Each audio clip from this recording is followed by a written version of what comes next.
Hi, this is Joe from Students in Aviation, and today we're going to do just a super basic flight just to show you how the controls work on the SIA Sim and a couple of the switches and things like that. So I've got it set up here on the approach to the Baraboo Dells Airport, runway 01, and I've got the aircraft or the simulation paused here. I'm just going to unpause it, and I tap this button right here. It unpauses it. Okay, so let's talk about the various controls on the aircraft itself. So if I want to turn the aircraft, it works just like a car. If I turn my yoke, you can see here my yoke, I'm turning that to the left, and the aircraft banks to the left. Now you notice when you do that, if you don't pull back on the control yoke, the aircraft is just going to descend. So I want to pull back on my control yoke a little bit here, and that causes the aircraft to climb. That's common in when you turn, you're actually trading off some of that lift there for the turn itself.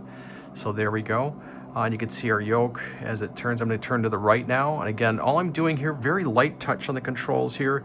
Just going to turn the yoke a little bit to the right. We can see the aircraft now banking to the right. I'm going to pull back a little bit to hold our altitude steady there. Pull back a little bit more. Then go ahead and level off here. So that's how you turn the aircraft. And the yoke just works like this. You just turn the yoke like this to turn left. If I want to turn right, I turn it like this, and the aircraft banks to the right. All right, if we want to climb, what we're going to do is we're going to pull back on the yoke. And again, light touch on the controls. You don't have to hold on to it like this or have a death grip on it. So what you're going to do to climb is we're just going to pull back on the control yoke very gently. You don't need a lot of pressure on it, just enough to get it to go on a nice gentle climb. We're not doing any aerobatics or anything like that. So that's a nice gentle climb. You might want to add a little bit of power here by pushing in the throttle there. The throttle works by pushing it in. That gives you full throttle, and reducing it back or pulling it back like that cuts the power to the engine there. So I want to give it full power here. So I've added that, pushed it all the way in. That's our throttle. Push that in, and we've got full power now. So again, to climb, we're going to pull back on the control yoke. You can see me pulling back, and the aircraft is climbing.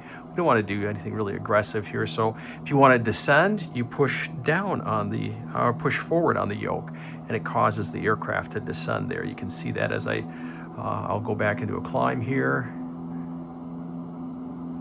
And if I want to descend, I push in on the yoke. It's important to note that the yoke only works a certain way.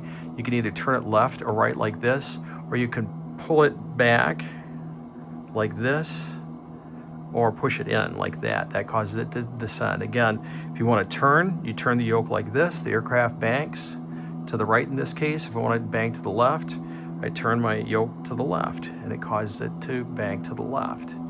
Okay? And then the other controls that we have that we can use here, we've got the throttle that actually determines how much thrust the aircraft is producing or the engine is producing.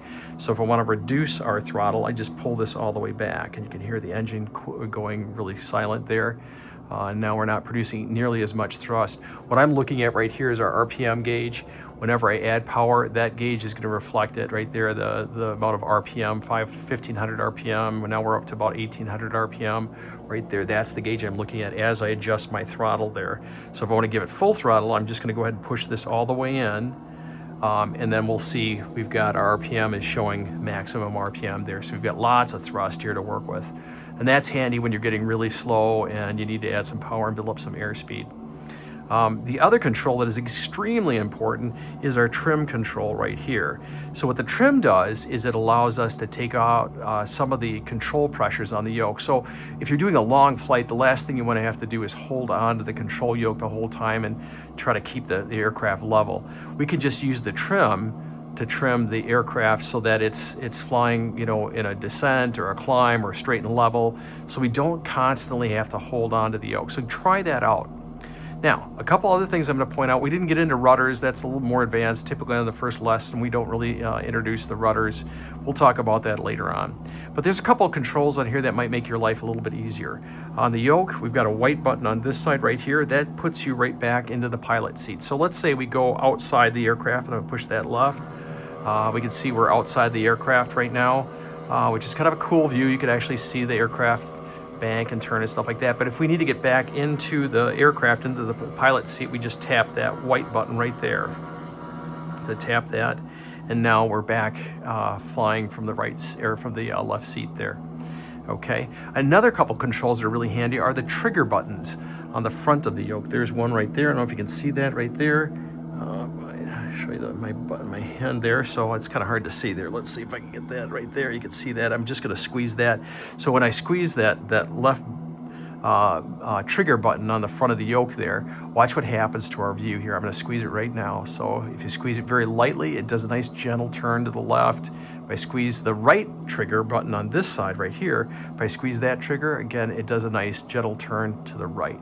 That's great if you're practicing your landings. You need to keep track of where the aircraft is. You could also look around to see, look for landmarks and stuff like that. It does have photorealistic scenery in there, so if you see a body of water in here, it really exists in the real world. Okay, so that's about it for this demo here. This is just, again, a quick way to get you up and running, flying the aircraft. We'll have a couple more here to talk about landings, taking off, and we'll talk about the rudder pedals as well. All right, thank you very much, and looking forward to Oshkosh. Take care.